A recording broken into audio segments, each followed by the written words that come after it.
Hi, I'm Sarah the gardener, and that purring is coming from Toast. You can tell it's getting cold outside because this is her favourite place.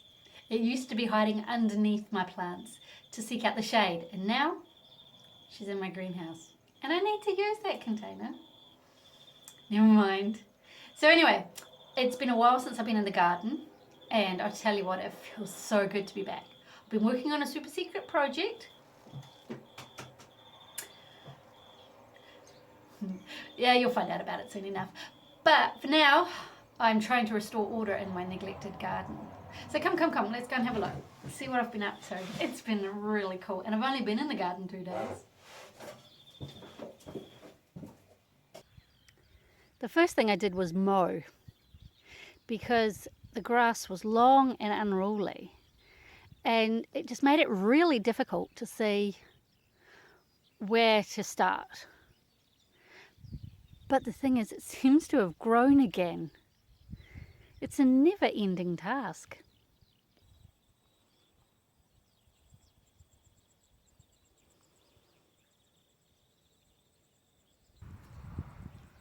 So then I set this up. This is an elaborate trap to stop birds stealing my wheat.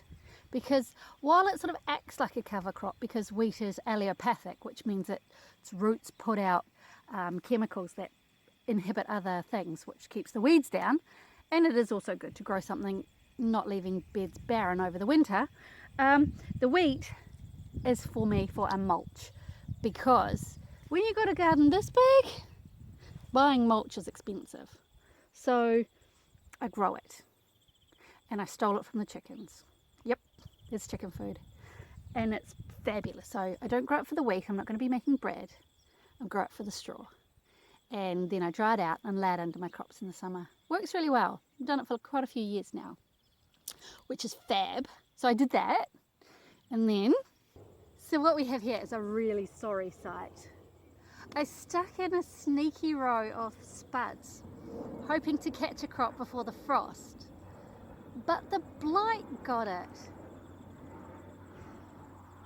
I was so busy working away inside I didn't even see. So when I weeded it all away,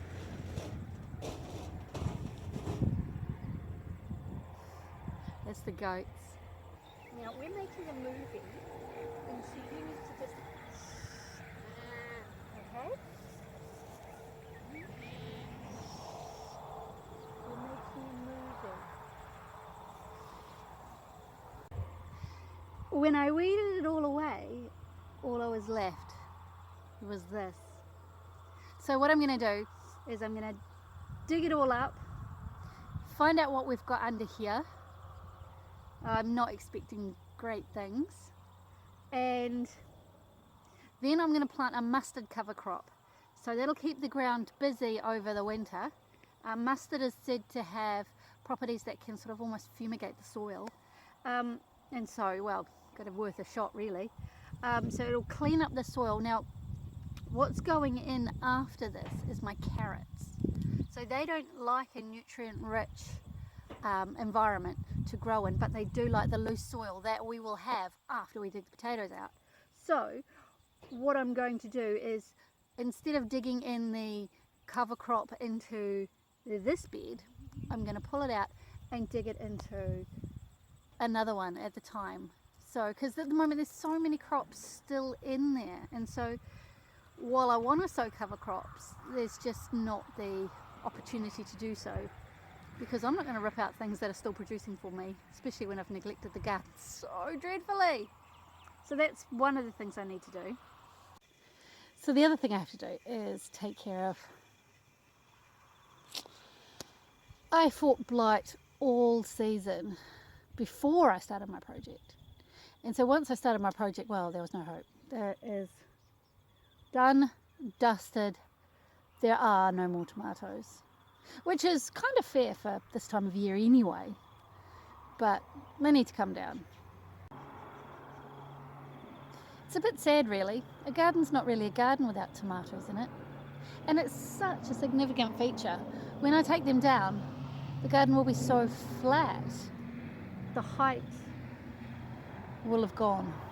Well, most of it. Right, so I think those are the things that we're going to do today. blight bothering. Okay. A soaker hose, one like that, is great for potatoes because they don't like getting their leaves wet or they get blight. Well, not that it did me a lot of help, but I wouldn't run the risk.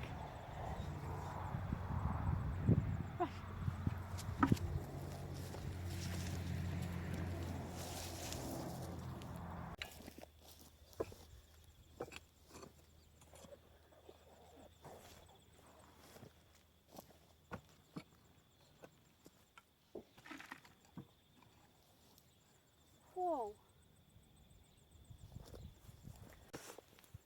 Look at the size of him. Yeesh. Now there's someone you want to have in your garden. Happy worms.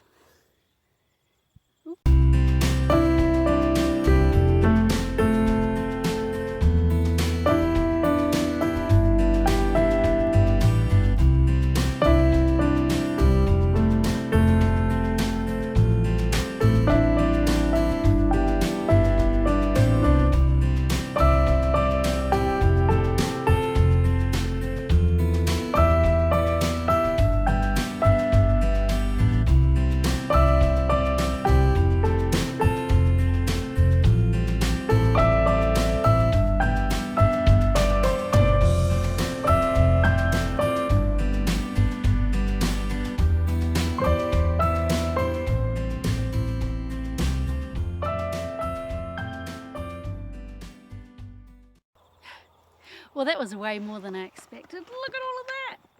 I'm really stoked. I wasn't really expecting much at all, considering it had died of blight. Maybe it died of blight after it had done its thing. Can't complain. Spuds for tea. Yay! Right.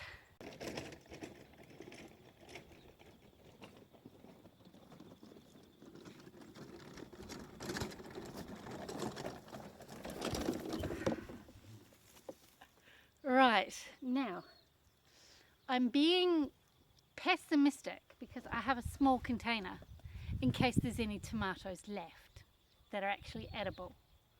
But I'm also being optimistic because I got 3. You never know. Right, let's get on with it. Sad task of taking down the tomatoes. Gotta be done.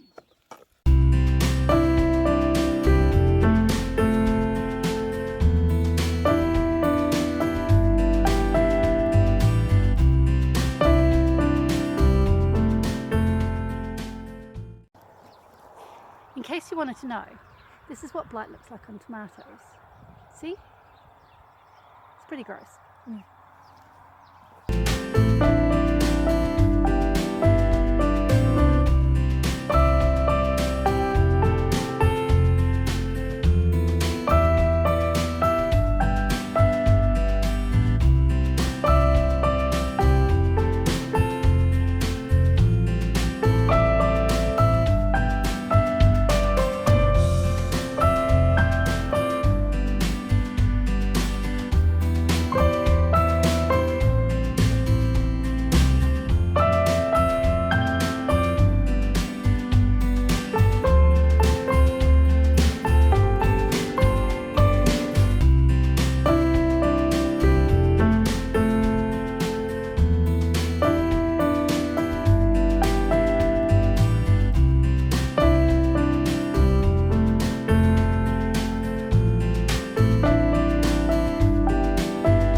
Okay, so that's one row done. Just wait there and I'll just do the other one and then I'll come back to you. It's exhausting. Well, it looks a little sad to see the tomatoes gone. I'll have to go through and weed the beds thoroughly and of course take down the structure. This works really well for me. It's almost like espaliering your tomatoes. You just tie them in here rather than try and keep them up a narrow, spike, because they do tend to go off all over the place. So I need to weed, take down the poles. It's really important to pick up all the debris from the tomatoes so that there's no potential blight residue left in the garden. Now, and clean your tools, clean them very thoroughly, so that maybe give them a wash and meths or something, so that you don't pass blight on to other things. The next crop to go in here will be my onions. So they go in like June, so it's not really a lot of time, but what I might do is put in a mustard cover crop anyway. It'll probably only get to about like that big, but it's better than nothing. So I'll put it in and I'll dig it in when the time comes.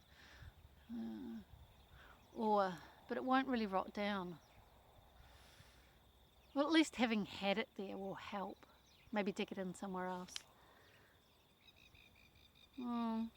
We'll see. I'll figure it out when I get there. Anyway, so we'll do that. I didn't get many tomatoes. That's about it. And even then, I'm not sure I want to eat those. And I have 2 big piles of tomato debris. Now, you can't put it on the compost. It's just asking for trouble because it will spread blight into your compost.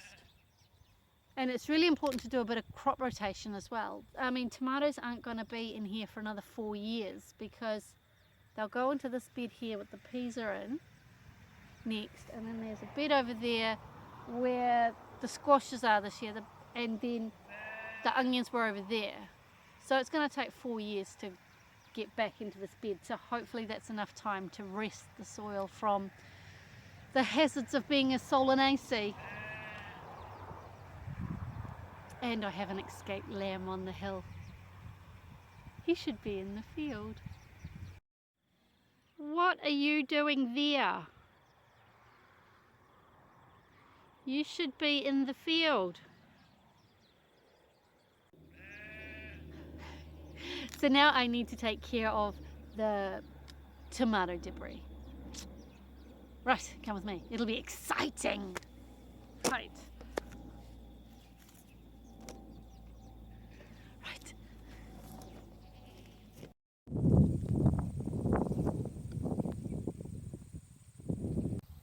And we've fast forwarded into tomorrow. Just like that. I love the magic of television. So anyway, the best thing you can do with blight is to burn it. Burn it with fire. And that's what I'm doing. Getting rid of all the residue of my tomatoes and potatoes and whatever else doesn't look so good, and burning it. But if you are going to burn, just make sure that there's no fire ban, or you're illegally allowed to, or you're not going to bother your neighbours. We're in the middle of nowhere, and there's no fire ban. It was lifted a few weeks back, so we're fine. So I'm going to sit here, toast marshmallows, and watch the end of summer disappear up in smoke. Thanks so much for watching. Come again soon. There is still loads of things to do as I go about restoring order in my garden and putting it to bed for the winter. Take care. Bye bye.